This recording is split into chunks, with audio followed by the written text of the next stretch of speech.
అబ్రహాముకి దేవుడు, అబ్రహాముకి దేనికి అడిగాడు? అబ్రహాముని హెచ్చించుటకు.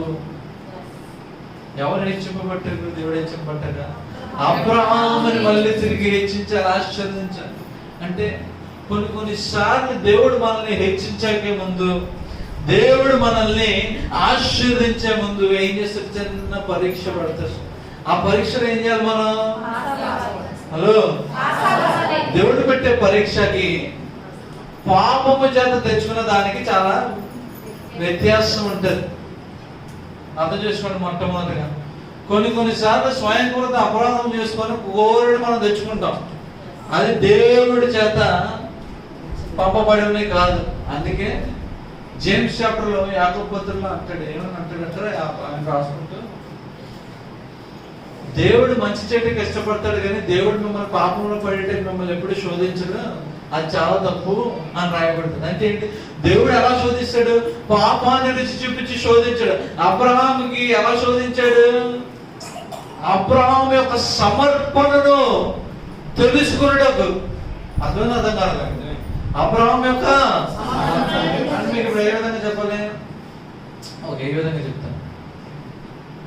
అబ్రహాంకి శారమ్మ గారు మళ్ళీ దేవుడు ఒక్క కుమారుడు ఇచ్చాడేంటి, మనకు విస్తారంగా ఇస్తాడన్నాడు, నువ్వు మళ్ళీ వేరే పెళ్లి చేసుకో, అప్పుడు విస్తారంగా జనులకు అందుకు గాను 10 మందిని గాను వాళ్ళు అవుతారని ఆ విధంగా దేవుడు పరీక్ష పెట్టలే. ఆ విధంగా ఆయన పెట్టలేదు. ఉన్న దాంట్లో ఆయన నమ్మకత్వమును పరీక్ష పెట్టాడు. ఈ ఒక్కడి నేను వాగ్దానముల మీద పట్టుకొని ఆధారపడి జీవించే లక్షణం ఉందో లేదో అర్థం మీకు. ఇప్పుడు మీరేమనుకుంటారా? అబ్రహాం దేవుడు పరీక్ష పెట్టాడు.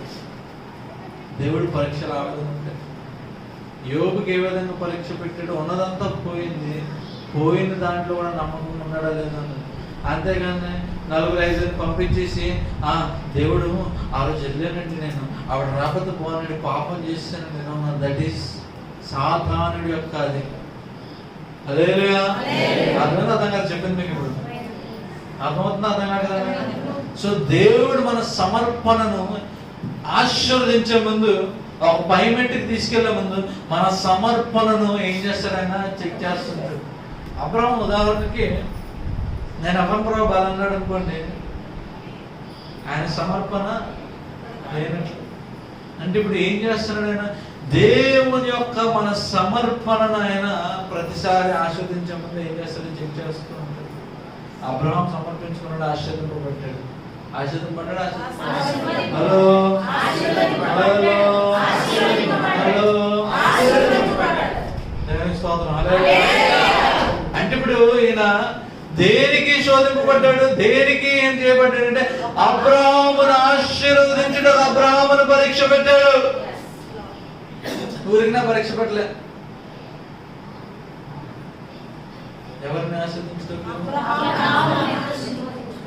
ఎవరైతే పరీక్షను అనుభవిస్తున్నారో వాళ్ళని ఆశీర్వదించడం.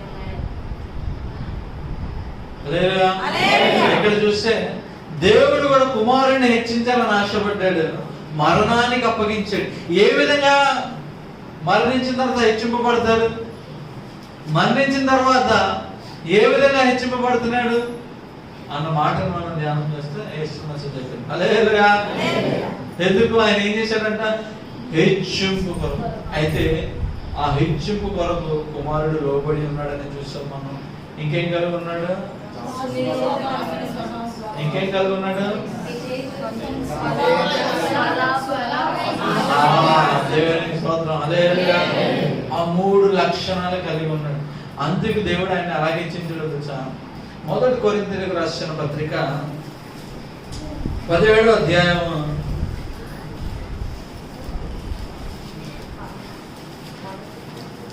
1 కొరింథీయులకు రాసిన పత్రిక 15వ అధ్యాయము 55 వచనం 56 వచనం. 1 కొరింథీయులు, మళ్ళీ చెప్తున్నాను, హలో, 1 కొరింథీయులు 15వ అధ్యాయము 55, 56 వచనం.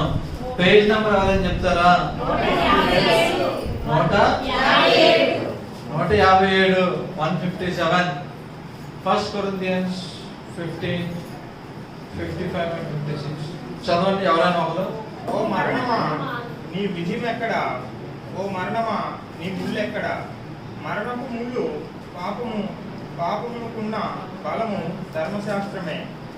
అయినను మన ప్రభువైన యేసుక్రీస్తు మూలముగా మనకు జయము అనుగ్రహించుతున్న దేవునికి స్తోత్రము కలుగును. ఆమేన్. హల్లెలూయా. చెప్పాలి గట్టిగా. హల్లెలూయా. అదిగా చెప్పండి. ఓకే, అలాగే అర్థమైందా మీకు? అందరం ఇప్పుడు అందరూ కలిసి చదువుదాం వాక్యం. చదవమన్నప్పుడు చదవండి. 1 2 3 స్టార్ట్ అంటే చదవాలి. ఏమేమి చదవాలి? 55 56. ఎక్కడ? ఆదికాండం 5వ అధ్యాయం కదా. ఏ అధ్యాయం? ఏ కొరింథీయులు 2వ కొరింథీయులు. మరి కొరింథీయులు అంటే ఏంటి? మొదటి కొరింథీయులు అని ఎవరు చెప్తున్నా చెప్పండి. మొదటి కొరింథీయులు అంతా 32 కాదండి బాబు. ఓకే కదా? ఓకే, అది తీయండి చదువు. 1 2 3 స్టార్ట్.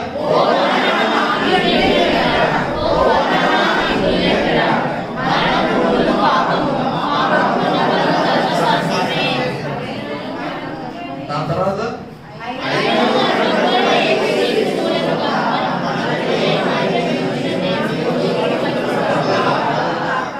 హల్లెలూయా. ఈ వాక్యం అర్థమైతే ఏం చేస్తారు తెలుసా? మరి ఇంకెప్పుడు మరణాన్ని భయపడరు. ఏం చేస్తారు తెలుసా? మరణమే కదా రాని. ఏం చేస్తారు? మరణమే కదా రాని అని చెప్పి 2 చేతులు చాప మరి కౌగిలించుకోవడానికి ఆశపడుతుంటారు. హల్లెలూయా. ఎందుకు చెప్తున్నాను తెలుసా? ఏం చదువుకున్నాం మనం? దేవుడు కుమారుని హెచ్చించాలని ఆశపడ్డాడు. కుమారుని ఏ విధంగా హెచ్చించాడో తెలుసా? ఆయన మరణము యొక్క ముళ్ళను విరుచుటకు, మరణము మీద అధికారం ఇచ్చుటకు ఆయన హెచ్చించాడు. హల్లెలూయా. నీకు అర్థం కాలేదు ఇంకా?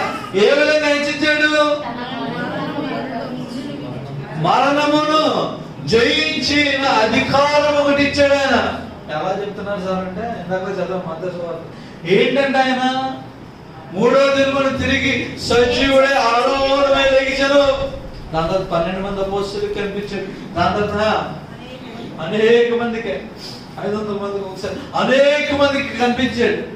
అంటే ఏంటి? ఇప్పుడు కుమారుడు మరణంకి ఎందుకు అప్పగించబడ్డాడో తెలుసా? మరణము మీద విజయము సంపాదించడం వరకు మాత్రమే. హల్లెలూయా. అబ్రహాము దేవుడు ఎందుకు అడిగాడు? నా ఎగ్జాంపుల్ ఎందుకు చెప్పాను మీకు కనెక్ట్ అవ్వడానికి అర్థమవడానికి. ఎందుకు అడిగాడు? అబ్రహాముని ఆశీర్వదించుట కొరకు మాత్రమే. అలాగే ఇక్కడ ప్రభువే యేసుక్రీస్తుని మరణమునకు ఎందుకు అప్పగించాడు? ఆయన మరణము మీద అధికారం ఇచ్చుట కొరకు మాత్రమే. హల్లెలూయా. మీకు అర్థం కాదు ఇంకా? ఓకే, ఏ విధంగా చెప్తాను. ఈ లోకంలోకి వచ్చాడు. Okay, great.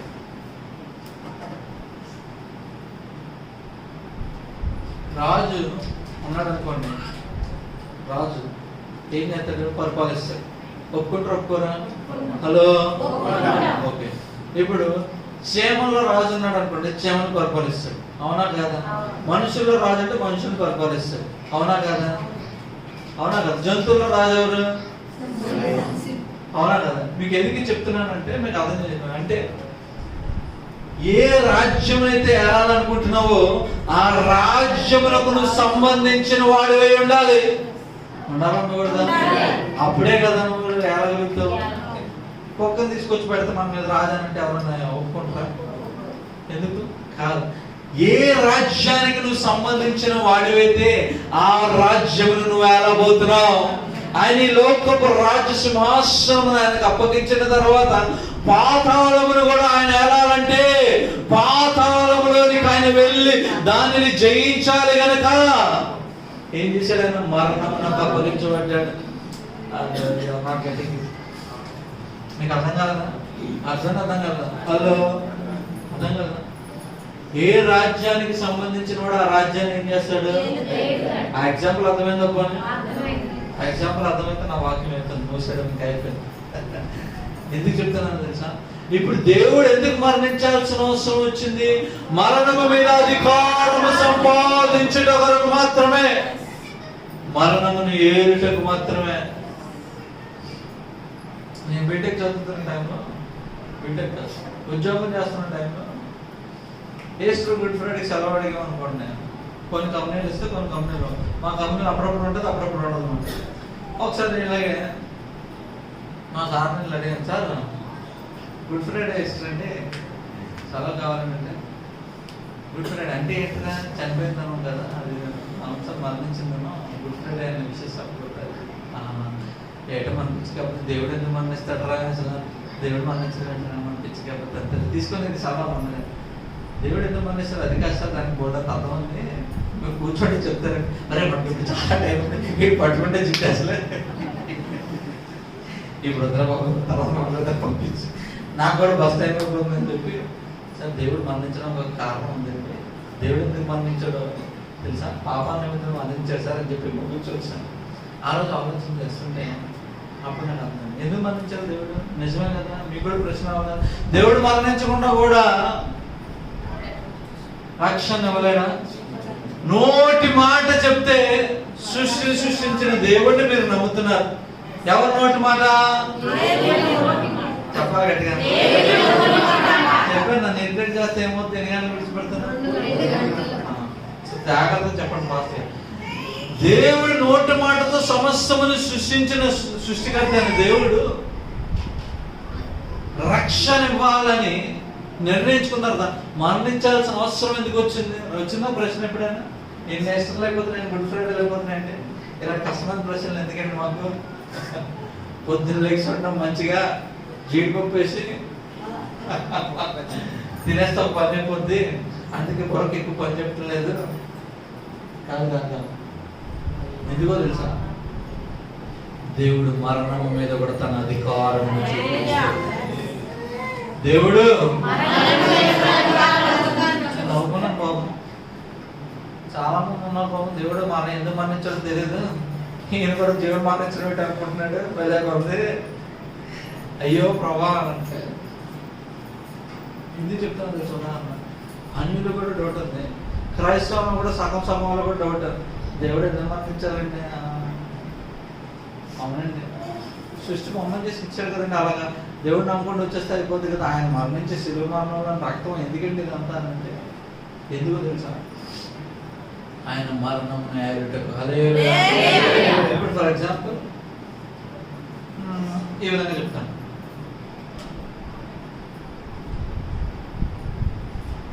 ఒక వ్యక్తికి అధికారం ఉందని ఎప్పుడు నమ్ముతారు మీరు? ఓకే, ఇంకా ఈజీగా చెప్తాను. ఫర్ ఎగ్జాంపుల్ ఒక పెద్ద బిల్డింగ్ ఉంది అనుకుందాం. ఏంటి బిల్డింగ్ లోపల మీరు ప్రవేశం చేయాలి. ఏంటి చెప్పాలి గట్టిగా. ద్వారం దగ్గర ఒక సెక్యూరిటీ గార్డ్ ఉన్నాడు. ఎక్కడ? ఇప్పుడు ఉన్నాడు. ఇప్పుడు మన రాకేష్కి ఆ బిల్డింగ్ లోనే లోపల ప్రవేశించడానికి అధికారం ఉందనుకుందాం. ఓకే అనుకుందాం. ఆయనకి అధికారం ఉందని ఎలా తెలుస్తుంది? ఆయన ఎందుకు తెలుస్తుందా? ఆయన ఎందుకు తెలుస్తుందా? ఆయన ఆల్రెడీ ఎవరైతే అధికారము లేని వారిని లోపలికి పంపగలిగితే అర్థం కాదు. ఇప్పుడు మా శరద్ అన్నాడు, అనే బిల్డింగ్ లోపలికి ఒకసారి చూడాలనుకుంటున్నానంటే, అరే దానికేమో అవసరం ఉంది, ఆ బిల్డింగ్ అంత అధికారం మంచిగా నాకు సెక్యూరిటీ గార్డ్కి వెళ్ళి నా పేరు చెప్పు అని అన్నాడు అనుకో. ఏవే బాబు ఎక్కడికి వెళ్తున్నాం? రాకేష్ గారు పంపించారండి లోపల చూద్దాం. రాకేష్ సార్ అబ్బా ఎలాంటి పంపించారు అంటే ఏంటి? ఆ దాని మీద అధికారం ఉందని గ్రహించారా? హలో చెప్పాలి గట్టిగా. ఎందుకు?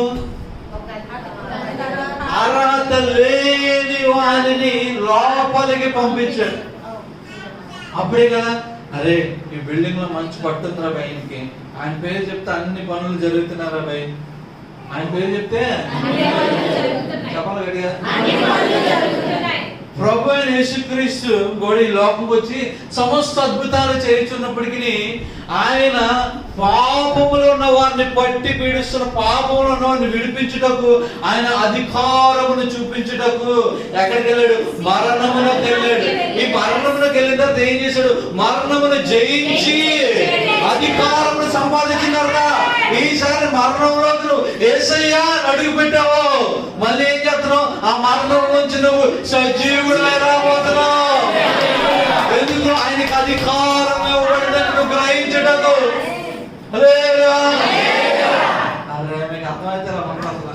దిక్కులు చూస్తున్నారు కదా. ఆ తర్వాత ఏం చేయాలి? దగ్గరికి వెళ్తే ఏం చేయాలి? వేయడం వచ్చా? గెంతులు వేయడం వచ్చా? వేపిస్తాను మీతో ఈరోజు. అంటే ఇప్పుడు దేనికి ఎందుకు మరణానికి అప్పగించబడ్డాడు ఆయన? మరణము యొక్క ముళ్ళు మెరచుటకు, మరణము మీద అధికారమును చూపించడం. ఎవరికి చూపించినట్టు? ఎవరైతే ప్రభువునందు విశ్వాసమును మరణిస్తారో వారికి ఒక నిరీక్షణ ఇస్తున్నాడు ఆయన. ఏంటో నిరీక్షణ తెలుసా? ఒక దినం రాబోతుంది, నువ్వు నాతో కూడా కలిసి బిల్డింగ్ లోపలికి వెళ్తే అబ్బా అధికారం, మరణమును జయిస్తున్నాం అంటే నీకు కుమారుని హెచ్చించాలని ఆశపడ్డాడు, మరణమునకు అప్పగించాడు. ఎందుకు హెచ్చించాలని ఆశపడ్డాడు తెలుసా? ఆయన మిమ్మల్ని నన్ను అత్యధికంగా ప్రేమించాడు. ఎంతగా ప్రేమించాడు తెలుసా? తన సొంత కుమారుని కంటే అత్యధికంగా ప్రేమించాడు. ఆ ప్రేమ ఉంది కనుక ఓ గాడ్ ఏం చేశాడు తెలుసా? కుమారుడిని అప్పగించాడు. కుమారుడు ఏం చేశాడు తెలుసా? మరణంకి అప్పగించిన తర్వాత వెళ్ళి ఓకే మరణమే ఎందుకు? మరణమే ఎందుకు? మరణం ఎందుకు ప్రశ్న. సాక్ష్యంగా మరణమే దేనికి? మరణం ఎలా వచ్చింది? దేవుడు మొట్టమొదటి సృష్టించినప్పుడు ఆదామును తయారు చేసినప్పుడు మరణము లేదని దేవుని మహిమ స్వరూపంలో ఏం చేస్తున్నారు? వాళ్ళు హ్యాపీగా ఎంజాయ్ చేస్తున్నారు లేదా? కానీ ఎప్పుడైతే పాపం వచ్చిందో, పాపం ఎప్పుడైతే ఎంటర్ అయిందో ఏమొచ్చింది? పాపనాగం నమ్మొచ్చిందా? దేవుని స్తోత్రం. హల్లెలూయా. ఏమొచ్చింది? శాపాన్ని తీసుకొని వచ్చింది. దేవుని చేత వేరు చేయబడ్డారు. వేరు చేయబడిన తర్వాత ప్రభా నువ్వు నీతిమంతుడు కదా ప్రభా, నువ్వు నీతిమంతుడు, వీళ్ళు కూడా పాపం చేశారు, నీ తీర్పేది, నీ న్యాయమేది అని అడిగితే ప్రభా అన్నాడు ఓకే వీళ్ళకి కూడా నేను ఇప్పుడు ఏం చేయాలి? శిక్షను విధించాలి. దానికి ప్రతిఫలం ఏమొచ్చింది? మరణం అన్నది వచ్చింది. అంతవరకు మరణం అన్నది లేదు. అంటే ఇప్పుడు దేని వల్ల వచ్చింది? పాపం వల్ల వచ్చి జీవితం. అంటే పాపం యొక్క consequence, the wages of sin. పాపం నుండి ఏమొచ్చింది? మరణం అన్నది వచ్చింది. ఎలా వచ్చింది? పాపం. ఇప్పుడు పాపం ఎలా వచ్చింది? మరణం తరుణ చెప్పండి. పాపం ఎలా వచ్చింది? ఆజ్ఞను అతిక్రమించాలని దేవుడి చేతను పని చేసినప్పుడు. సరే లూసిఫర్ ఉన్నాడా లేదా? లూసిఫర్ ఏం చేశాడు? దేవుడు ఆయనకు ఒక పని చెప్పాడు, యా ఈ పని మాత్రమే చేయాలి. చెప్పాడే చెప్పలేదా?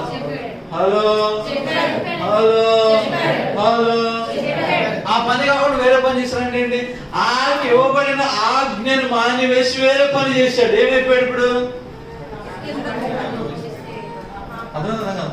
సో ప్రతి పాపానికి ఏమంటది? కాన్సిక్వెన్స్, పర్యవసానం అన్నది ఉంటుంది. హల్లెలూయా హల్లెలూయా. సో పాపం అనేది వచ్చింది ఆజ్ఞాతిక్రమం వల్ల. మరణం ఎందుకు వచ్చింది? పాపం అనే నిమిత్తమే మరణం అనేది వచ్చింది.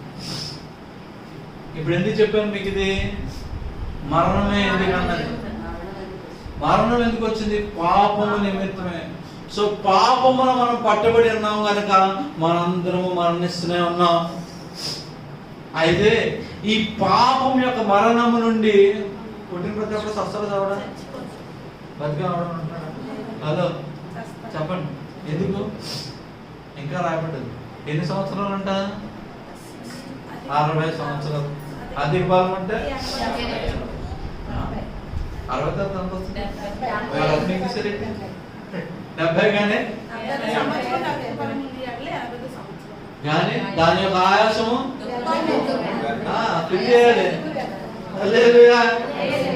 అంటే దేవుడు ఎప్పుడైతే మరణం డిసైడ్ చేశాడో దేవుడు అనుకుంటున్నాడు ఆదాము నేను శపించాను, ఈ శాపం కొనసాగుతూనే ఉంది, దీని నుంచి విడిపించాలంటే నేను ఏం చేయాలి? మరణము మీద అధికారము నేను సంపాదించాలి. మరణము మీద నా పిల్లలకు నేను అధికారం ఇవ్వాలి అని చెప్పి డిసైడ్ అయిపోయి కనుక కుమారుడిని మరణానికి అప్పగించుటకు ఇష్టపడ్డాడు. హల్లెలూయా. ఒకరు మరణమే లేకపోతే ఆయన మరణించాల్సిన అవసరమే లేదు. ఇప్పుడు ఆయన ఎందుకు మరణించాడు అర్థమైందా? లేదా దేవుడు ఎందుకు మరణించున్నాడు మీకు కూడా డౌట్ అయిపోయాడు. అర్థమైంది? అర్థం కదా. ఎందుకు మరణించాడు? మరణము ఏమైంది? ఒక శాపముగా మార్చబడ్డది కనుక దాని నుండి విడిపించుటకు, ఎవరిని? తన పిల్లలని విడిపించుటకు ఏం చేశాడు ఆయన? మరణానికి అప్పగించాడు. ఎందుకు తెలుసా?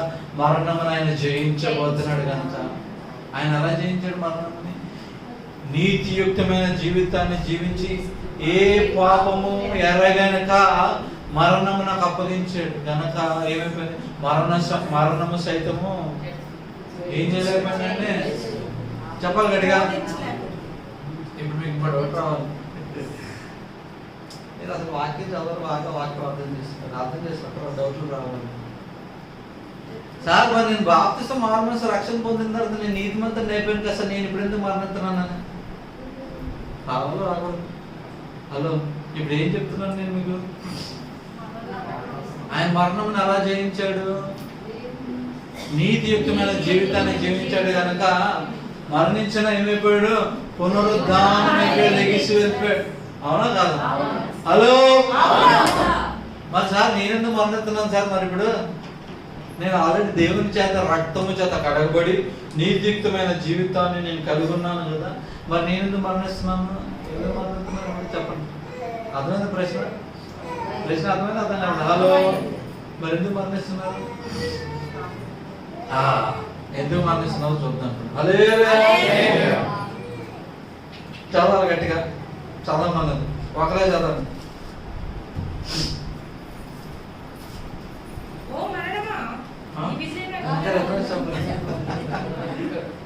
దేవునికి స్తోత్రం కలుగును గాక. హల్లెలూయా. 1 కొరింథీయులకు రాసిన పత్రిక 15వ అధ్యాయము 42వ వచనం చదవండి. పునరుద్ధానమును అలాగే శరీరమును క్షయమైనదిగా ఎత్తబడి అక్షయమైనదిగా లేపబడును. ఎలాగంట? హలో, చదవండి. ఎవరో ఒకరు చదవండి. నేను ఎక్స్ప్లెయిన్ చేస్తాను. చదవండి. పునరుత్థానము అలాగే శరీరము క్షయమైనదిగా విత్తబడి అక్షయమైనదిగా లేపబడును. బలహీనమైనదిగా విత్తబడి మహిమ కలదిగా లేపబడును. బలహీనమైనదిగా విత్తబడి బలమైనదిగా లేపబడును. ప్రకృతి సంబంధమైన శరీరంగా విత్తబడి ఆత్మ సంబంధ శరీరంగా లేపబడును. అర్థమైంది? ఇలా ఉంటారు మీరు ఈ పాటకి. ఎందుకు మరణిస్తున్నారు ఇప్పుడు? అది దేవుని స్తోత్రం. వాక్యం చదువుతాం, తెలుగులో రాయబడి ఉంది, తెలుగు పుట్టిన భాష. ఆయన చదివింది అర్థం కాదు మనకి. ఇప్పుడు ఆదాము ఎక్కడి నుంచి పడిపోయాడు? తన ఆత్మీయ స్థితిలో తన మహిమ స్వరూపములో నుండి పడిపోయాడు. పడిపోలేదా?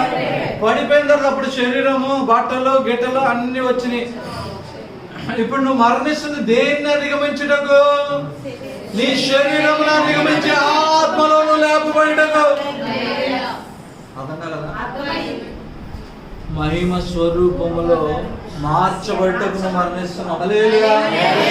ఒక మరణము నిన్ను మహిమ స్వరూపములో నుండి దేనికి? మట్టి శరీరంలోకి తీసుకొస్తే ఇంకొక మరణము దేనికో తెలుసా? అదే మరణమును వాడుకొని మట్టి శరీరం నుండి మహిమ శరీరంలో మార్చబడుటకు వాడుకుంటున్నాడు. హల్లెలూయా. అర్థమైతే అలా ఉంటుందో తెలుసా? నువ్వెక్కడైతే ఓడిపోయావు నువ్వు భావిస్తున్నావో దానిని విజయముగా మార్చబోతున్నాడు. దుష్టుడు ఏ పాపము నీతో చేయించి నిన్ను మరణమునకు అప్పగించాడని చెప్పి విర్రవీగుతూ హేళన చేయించున్నాడు. అదే దుష్టుడికి దేవుడు ఇప్పుడు ఏం చేస్తున్నాడో తెలుసా? ఇంకో నువ్వు ఆయన్ని ఎక్కడ ఓడిచావని అనుకుంటున్నావో అదే మరణముని నేను వాడుకొని ఆయన్ని సజీవముగా లేపబోతున్నాను. ఎవరైనా దేవుని నామములో ఎవరైతే విశ్వాసము కలిగి ఉన్నారో వారందరూ లేపబడబోతున్నారు. అర్థం కదా? అరే మీకు అర్థమైతే అయిపోయింది. హల్లెలూయా. ఇప్పుడు ఎందుకు లేపబడ్డారు? మహిమ స్వరూపంలో మార్చబడ్డ క్షయమైనది విడిచిపెట్టి అక్షయమైనది. ఒకప్పుడు నువ్వు అక్షయమైన స్వరూపంలో ఉండేవాడివి, మరణించి పాపము చేత క్షయమైన స్వరూపంలోకి వచ్చావు. ఆత్మీయమైన మరణంలోనికి నువ్వు మరణించావు కనుక ఇప్పుడు దేవుడు అదే మరణమును వాడుకుంటూ నేను తిరిగి లేకపోతున్నాడు. అందుకే దుష్టుడు మరణమాని బలం ఎక్కడ? ఓ పాపమాని ఎక్కడ? పాపం యొక్క ముళ్ళు వెళ్ళిపోయిందని ఎందుకంటే తెలుసా? ఎక్కడైతే నువ్వు ఓడిపోయావని ఆశపడుతున్నావు. దేవుడు ఏం చేశాడు? దాని నుండి వాడుకొని ఒక విజయం ఇవ్వడానికి ఆశపడుతున్నాడు. ఇప్పుడు మరణం ఓటమికి సదృశ్యమో విజయానికి సదృశ్యమో? చెప్పాలి గట్టిగా. జాగ్రత్త మాట చెప్తున్నానండి. ఎప్పుడైనా ఏదైనా మరణానికి వెళ్తే ప్రభువునందు నిద్రించిన వారి దగ్గరికి వెళ్ళి ఆడవకండి. ఎందుకు? అదొక గొప్ప విజయము. అందుకే రాయబడిన మాట ఊరికిన రాయబడలే. ఒకరి జన్మదినము కంటే ఒకరి మరణ దినం జ్ఞాపకం చేసుకున్నాడా? ఎందుకు? అది విజయ సంకేతము. ఈయన మరణించి తిరిగి లేకపోతున్నాడు. ఒకటి మరణించడం మెరుగు జాగ్రత్త బతకండి కాదు, సెలబ్రేట్ చేసుకోమని చెప్తున్నాడు ఆయన. ఏమని? ఇగో ఈ మరణంని జయించి ఒక నిలవలేకపోతున్నాడు. అది కాస్త సగం తెలుసు సగం తెలుసు. దానికి ఏడ్చి రొమ్ములు కొట్టుకుని ఏడ్చి మళ్ళీ భోజనాలు అంట. చావు భోజనాలకి వెళ్ళొచ్చు. ఎందుకు చావడం భోజనం పెడతారా? ఎందుకు పెడుతున్నారు మరి? అదే సగం సగం తెలుసు ఎందుకు పెడతారు? ఈయన చచ్చిపోయాడు, ఈయన గొప్ప విజయం సంపాదించాడు, రండి భోజనం చేసి ఆనందిద్దామని చెప్పి మానేసి ఇప్పుడు ఏం చేస్తున్నాం మనం? ఇలాంటి భోజనాలు అవసరం లేదా? క్రీస్తులో పట్టబడిన మరణించిన వాళ్ళ భోజనాలు ఎలా ఉన్నా అంటే ఇప్పుడు ఎక్కడ పడితే అక్కడ సైకిల్ వేసుకొని బండి వేసుకొని మహేశ్వరుడే కాదు. నేను చెప్తుంది ఏం చెప్తున్నాను తెలుసా? మహేశ్వరు అంటే చెప్తాను. నలుగురు లవ్ లెటర్ రాస్తే ఏమో అన్న ఏదో చెప్పాడు మన మరణం విజయం అని చెప్పి ఈసారి 4 పక్కన ఒక సొమ్మ పెట్టాల్సిందే, పాడం పెట్టి తెలుసుకోవాల్సిందే. అది కాదు నేను చెప్తున్నాను. అంటే సైకిల్ వేసుకొని లోసుప్రం పట్టుకొని వెళ్ళిపోవడం కాదు, బండి మీద ఆడుతున్నాను. ఏం చెప్తున్నాను తెలుసా? దేవుని అందు విశ్వాసము కలిగి నువ్వు ఉంటే, దేవుని కొరకు నమ్మకమైన జీవితాన్ని నువ్వు జీవిస్తే ఇది పునరుద్ధాన దినం. నువ్వు ఒక దినమున లేపబడబోతున్నావు, ఆయన ఒక దినమున నిన్ను లేపబోతున్నాడు. నీ మరణము నీ అపజయమని భావిస్తున్న నీవు జయము కింద మార్చబడి జయగణులతో స్తుతి యాగములతో కొనియాడబడుతున్న యేసును, ఆరాధనమైన యేసును ఎలా వస్తాడంటే ఆయన ఓ పెద్ద సౌండ్ వస్తుంది. చెప్పాలి గట్టిగా. ఇంకోటి చెప్పనా మీకు మాట? చచ్చిపోయిన వాళ్ళకి డబ్బు ఎందుకు పడుతుంది? ఆనందించండి. మరలా చెప్తున్నాను ఆనందించండి, మరలా చెప్తున్నాను ఆనందించండి. దేంట్లో ఆనందించాలి? క్రీస్తు యేసులో ఆనందించండి. అందుకే అపోస్తులుడు అని పోవాలన్నాడు, బతుకుని క్రీస్తే చావైతే మేలు, నీ చచ్చిపోతే ఇంకా మేలు. ఎందుకు తెలుసా? అది ఒక గొప్ప విజయము, గొప్ప గొప్ప గొప్ప. అందుకే ఆది క్రైస్తవులందరూ మరణించడానికి వెనకాడలే, రోషము కలిగి జీవించారు. అది విశ్వాసముని ఎక్కడ పోగొట్టుకోలేదు. చర్మం బతుకుండగా ఎలా చీల్చేస్తున్నా, డ్యూటీలో కాల్చబడుతున్నా శుద్ధి గానములు చేయగలిగారు. రాళ్లతో కట్టబడుతుంటే స్టెఫన్ ఆకాశము తెరబడి ఆనందంతో నింపబడ్డాడు. ఎందుకో తెలుసా? ఇది నాకు ఒక గొప్ప విజయము. నాకు రెండో జీవితం ఉన్నది, నాకు రెండో జీవితం ఉన్నది. అది నా రారాజు ఎదురుగా నేను నిలబడబోతున్నాను. మనం అయిపోయిందండి, బాగా కష్టాలు ఎక్కువ దేవుడి దగ్గరికి వెళ్ళిపోతా పని అయిపోతుంది. ఎందుకు ఇక్కడ కష్టాలు మాట్లాడుతున్నాం కదా, వెళ్తా దేవుడి దగ్గరికి వెళ్ళాం. వాళ్ళ ఐడియా ఎక్కడికి వెళ్తాం? రెడీ అయిపోతాం. ఆయన ఏ విధంగా వెళ్ళమంటున్నాడు విశ్వాసం అంటే టైం అయిపోయిందండి బ్రదర్, ఏం చెప్తున్నాం అంటలేదండి. ఇంకా అంతేనండి, దేవుడు తీసుకోవాలండి. ఎందుకు? భూమి మీద భారం తగ్గించడం కంటే. హల్లెలూయా. భూమి మీద భారం తగ్గించడం. క్రైస్తవ్యంలో మరణం ఒక విజయం. అందుకే మరణమా. నెక్స్ట్ విజయం ఎక్కడ? విజయం మాదే. మరణించిన వాడిది విజయము, క్రీస్తులో పట్టబడిన వాడిది విజయము. నాకు ఒక నిరీక్షణ ఉన్నది, క్రీస్తులో నేను మరణిస్తున్నాను కానీ తిరిగి లేకపోతున్నాను. క్రీస్తులో మరణిస్తున్నాను కానీ తిరిగి లేకపోతున్నాను. హల్లెలూయా. ఇప్పుడు ఏం చేయాలైతే మన క్రీస్తులో నిద్రించిన వారి కొరకు ఆనందంతో గంతులు, క్రీస్తులో నిద్రిస్తున్న వారి కొరకు ఆనందంతో గంతులు వేయాలి. వాళ్ళు చచ్చిపోయి వీళ్ళు చచ్చిపోయి దేవుడు మంచోళ్ళని తీసుకుంటాడండి. బేగా మంచోళ్ళని ఎందుకు తీసుకుంటాడు తెలుసా? ఆయనతో సమయం గడుపుటకు ఆయన ఇష్టపడతాడు. దేవుడు గొప్ప అన్యాయం చేస్తాడండి. ఏంటి అన్యాయం అంటే ఆయన చాలా నమ్మకస్తుడండి. ఆయన తీసుకున్నాడు. ఆయన ఎందుకు తీసుకున్నాడు తెలుసా? ఆయనకు అత్యధికమైన విజయం ఇచ్చేట కొరకు తీసుకున్నాడు. హల్లెలూయా. సో మరణముగా చూడకుండా మరణం ఒక విజయంలో చూడండి. ఈ పునరుద్ధాన దినమున క్రీస్తు ప్రభు లెగిసి ఏం చెప్తున్నాడో తెలుసా? మరణముగా చూడకు, నువ్వు క్రీస్తుని పోలి జీవిస్తుంటే మరణమును ఒక విజయముగా చూడు. నీ జీవితం ఎలా ఉండాలో తెలుసా? నువ్వు కూడా ఆ విజయమును సంపాదించుకున్నట్లుగా ఉండాలి. నువ్వు కూడా క్రీస్తుతో కలిసి దేనికి ఏం చేయాలి? క్రీస్తుతో కలిసి మధ్యాకాశములో ఆరోహణమై ఆయనతో కలిసి నివాసము చేయగలరు. అయితే లోబట్టాడు, సేవకుని మనసు కలిగాడు. నెక్స్ట్ స్వప్లాభాల కొరకు వాడలేదు, గంట దేవుడు హెచ్చించాడు. అలాగే హెచ్చించాడు తెలుసా? సమస్తం మీద అధికారిగా నియమించాడు. మరణమును సైతం అధికారం అప్పగించాడు. హల్లెలూయా. ఈ దినం దేవుని కొరకు నమ్మకంగా జీవిస్తే ఈ లోకంలో ఓడిపోయాను అనుకుంటున్నామేమో, ఈ లోకం గురించి నీ బాధ అంతా పక్కన పెట్టు. దేవుని చేత ఎత్తబడేటకు విజయము సంపాదించుటకు ప్రయాసపడు. ఆ దినము నీ మరణము కూడా ఒక విజయముగా మార్చబడదు. నీ మరణము కూడా ఒక విజయముగా మార్చబడదు. ఎందుకంటే మరణించిన తర్వాత క్షయమైన ఈ దేహమును విడిచిపెట్టి అక్షయమైన ఒక దేహమును సంపాదించబోతున్నావు. ఆ బంగారు వీధులలో నడుస్తుండగా, ఆ బంగారు వీధులలో నిలబడుతుండగా ఆయన పులకించబోతున్నాడు.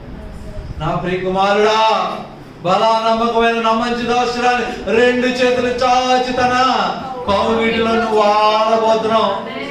హల్లెలూయా. చెప్పాలి గట్టిగా. ఇప్పుడు మరణం విజయమా ఓటమా?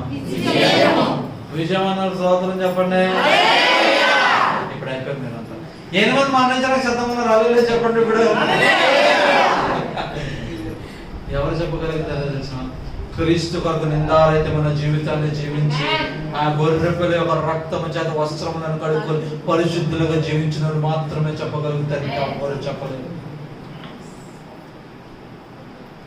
మిగిలినంత బాగా ఇంకే లోకంలో మటన్ బిర్యానీ టేస్ట్ చూడలేదు. మటన్ బిర్యానీ టేస్ట్ చూడలేదు. అప్పుడే మరణం వద్దని ప్రార్థన చేస్తాను. మటన్ బిర్యానీ కంటే శ్రేష్టమైన బాప్తిసం తీసుకుంటే నేనేం కలవకుండా సరిగ్గా ఎంజాయ్ చేయలేదన్నా. కొంతకాలం ఎంజాయ్ చేసి తీసుకుంటా. ఏంటంటే బాబు ఏం ఎంజాయ్ చేస్తున్నావు అంటే అని అవన్నీ చెప్పకూడదు. ఏంటంటే మన దేవునికి స్వతంత్రం నాకు చెప్పగలరా? దేవుడికి చెప్పు. ఏమని చేస్తాడు? రేపటి దినమున దేవుడు పిలిస్తే ప్రతి ఒక్కరు మరణించాల్సిందే. మరణముకు సిద్ధపడు. ఆ మరణములో ఓటమిని చూచుటగా విజయమును చూచుటగా ప్రశ్నించుకొని నీకు నువ్వే. సమయం ఉంది అని చెప్పి సిద్ధపాటులే జీవితాలను కలిగి ఉంటే మరణములో ఓటమిని చూడబోతున్నాం. సమయం లేదని సిద్ధపాటు కలిగి ఉంటే మరణములో విజయమును చూడబోతున్నాం. బుద్ధి కల కన్నికలు ఉన్నాయి. ఉన్నాయా కదా? ఏం చేశారు? సమయం వల్ల రాట్లే, ఆలస్యం అవుతుందని చెప్పి హ్యాపీగా తండ్రి పెట్టి పట్టుకున్నారు. ఏమైపోయారు? ఎడబాటుకు గురయ్యారు. దేనికి గురయ్యారు? దేనికి?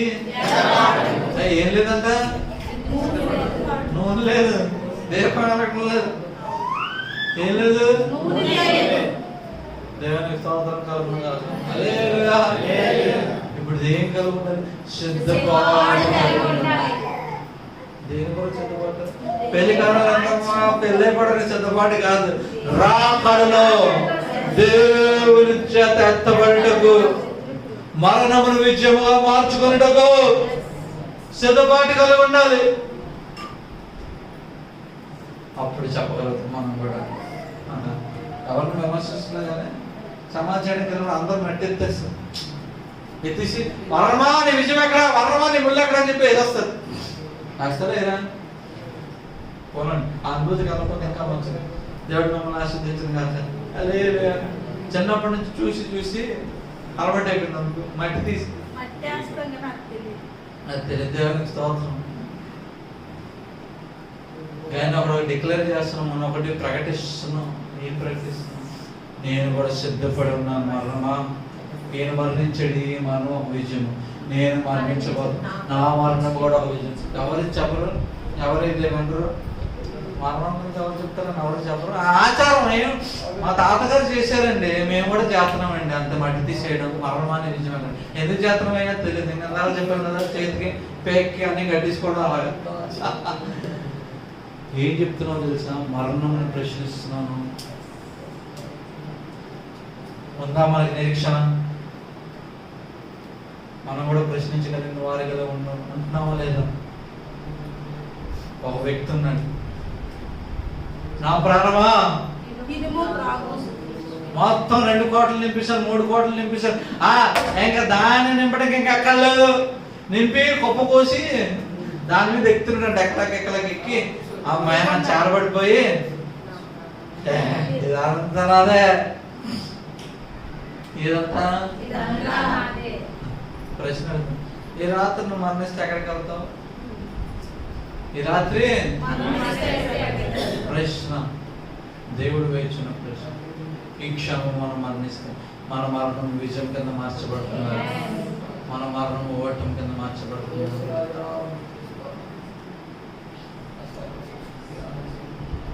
ఆయన దగ్గర జవాబు లేదు. ఒక అవకాశం ఇవ్వాలంటే సమయం, కాలం ఆయన చిత్తంలో ఉంది. రేపటి ఏమవుతుందో కూడా మనం ఎరగలేని స్థితిలో. సమయం ఉన్నప్పుడు ఏం చేయమన్నాడు ఆయన? ఇల్లునే